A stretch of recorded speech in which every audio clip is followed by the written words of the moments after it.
Story 1. The first time it happened, Emma thought it was a glitch. She was scrolling through her social media feed, half asleep, when a video popped up. It was a live stream, but the screen was dark, and the username was just a string of random numbers. She almost swiped past it, but something made her pause. There was no sound, no movement, just an eerie black screen.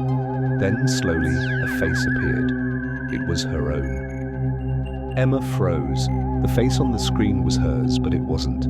The eyes were too wide, the smile too sharp, like a grotesque caricature of herself.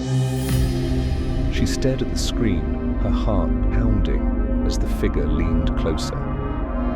Its lips moved, but no sound came out. Then the live stream ended. She told herself it was a prank, a deep fake, anything but real. But the next night, it happened again. This time, the live stream showed her bedroom. The camera angle was from the corner of the room, near the ceiling. She could see herself lying in bed, scrolling on her phone. The same distorted version of her face appeared on the screen, grinning directly at the camera. "You're not alone," it mouthed, before the stream cut off. Emma's hands shook as she checked her room.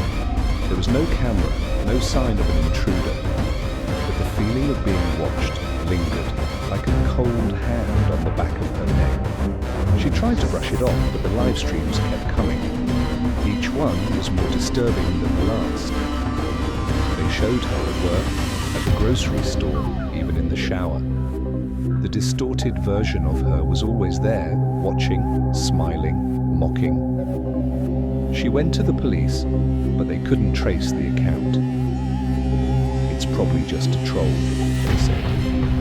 "Block the account and move on." But Emma couldn't move on. The live streams were ruining her life. She stopped going out, stopped answering calls, stopped living. She became a prisoner in her own home, terrified of what the next stream would show. Then, one night, the live stream changed. This time it wasn't her on the screen. It was a little girl, no older than 6, sitting in a dimly lit room. Her face was pale, her eyes hollow. She looked directly into the camera and whispered, "Help me." The screen went black, and a message appeared. "Find her, or you'll take her place." Emma's stomach churned. She didn't know who the girl was or where she was being held, but she couldn't ignore the plea for help. She started digging, searching for clues in the live streams. The distorted version of her appeared again, this time holding a piece of paper with an address scrawled on it. Emma recognized the handwriting. It was her own. She followed the address to an abandoned house on the outskirts of town. The windows were boarded up, the door hanging off its hinges. Inside, the air was thick with the smell of decay. She found the little girl in the basement, tied to a chair, her eyes wide with fear. Emma untied her and carried her out of the house, her heart racing with relief. But as they reached the car, the girl looked up at her and smiled, a sharp, unnatural smile. "Thank you," she said. "Now it's your turn." Emma woke up in the basement, tied to the same chair. The little girl was gone, replaced by the distorted version of herself. It leaned in close, its breath cold against her skin. "You should have stayed away," it whispered. "Now you're mine." The live stream started again, this time showing Emma in the basement. The distorted version stood behind the chair, grinning at the camera. "Watch closely," it said. "This is what happens when you meddle." The screen went black, and the account was deleted. Emma was never seen again, but the live streams didn't stop. They started appearing on other people's feeds, each one showing a new victim. The distorted version of Emma was always there, watching, smiling, waiting. And at the end of each stream, the same message appeared. "Find her,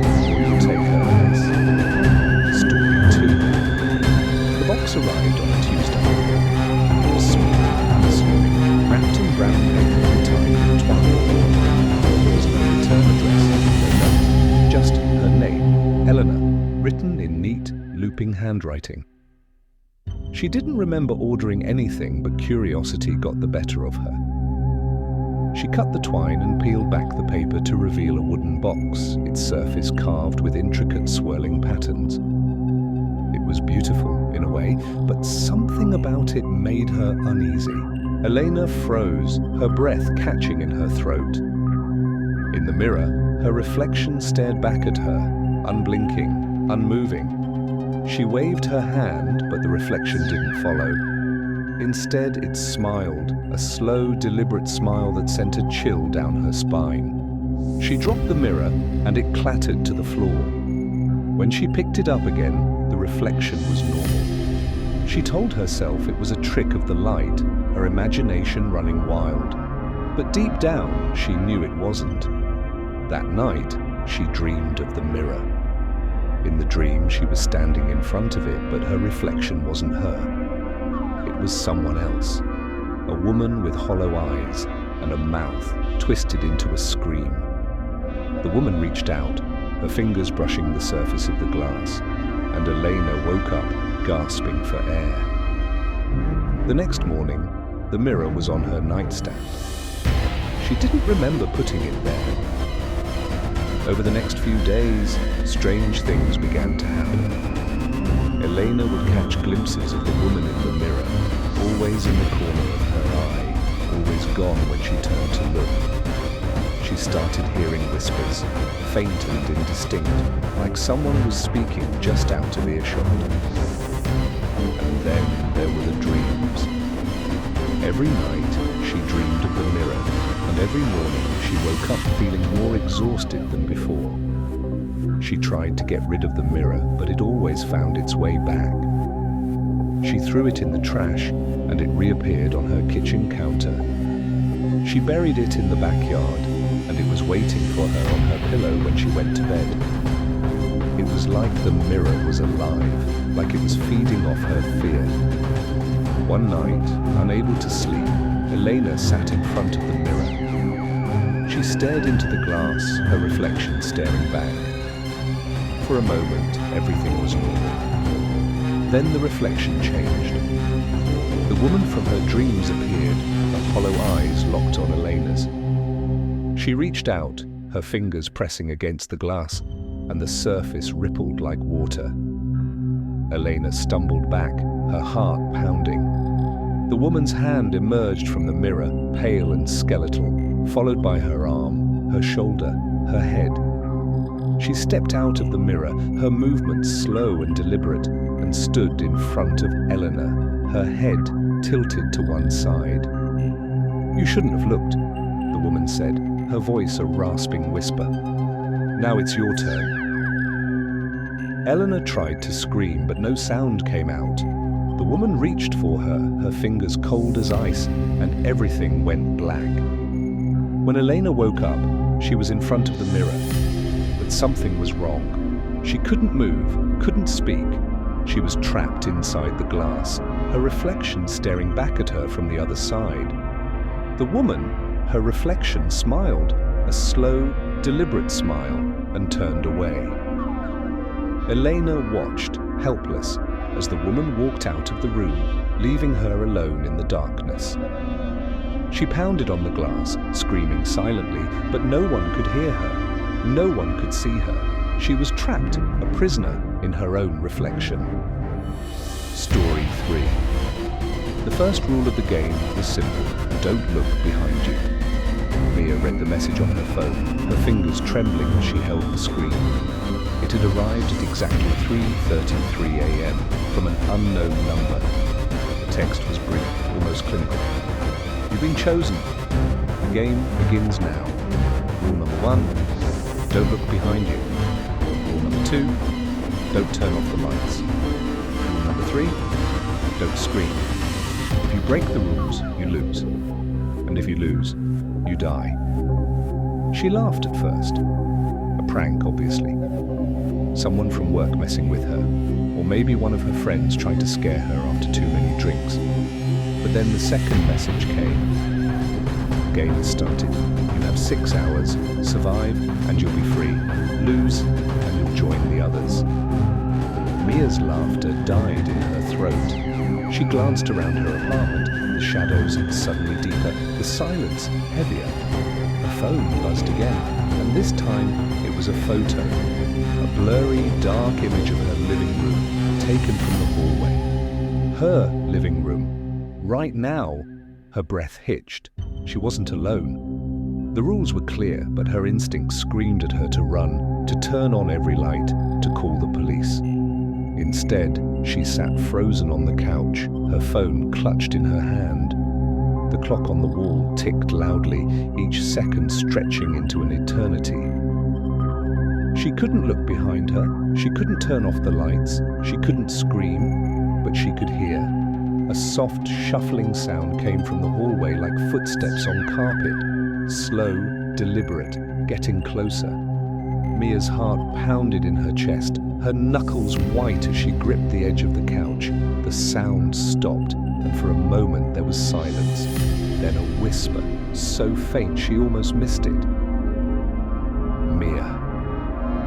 Her name. Someone or something had said her name. She clenched her teeth, fighting the urge to turn around. The rules were clear. Don't look, don't scream, don't turn off the lights. The whisper came again, louder this time. Mia, look at me. She squeezed her eyes shut, tears streaming down her face. The voice was familiar, achingly so, but she couldn't place it. It was like a memory she couldn't quite grasp, a shadow just out of reach. The lights flickered. Mia's eyes snapped open. The room was still bright, but the bulbs buzzed faintly as if struggling to stay on. She glanced at the clock. 4:17 a.m. 5 hours and 43 minutes left. The shuffling sound returned, this time from the kitchen. She could hear the faint creak of the cabinet doors opening, the clink of glass as something was moved. Her mind raced. What was it doing? What did it want? Her phone buzzed again, and she nearly dropped it. A new message. Do you remember the night your sister disappeared? Mia's blood ran cold. Her sister Lily had vanished 10 years ago. They'd been playing hide and seek in the woods near their house. Mia had counted to 10, opened her eyes, and Lily was gone. They never found her. The voice in the hallway whispered again, louder now, more insistent. Mia, it's your turn to hide. The lights flickered again, this time staying off for a full second before coming back on. Mia's breath came in shallow gasps. She couldn't do this. She couldn't sit here, waiting for whatever was in her apartment to find her. But the rules were clear. If she broke them, she would lose. And if she lost... The shuffling sound was closer now, just behind the couch. She could feel it, a presence looming over her, cold and heavy. The voice was right in her ear, soft and mocking. You never found me, Mia, but I've always been here. The lights went out. Mia screamed. She couldn't help it. The sound tore from her throat as she scrambled off the couch, fumbling in the darkness. Her phone's flashlight flicked on, casting a narrow beam of light across the room.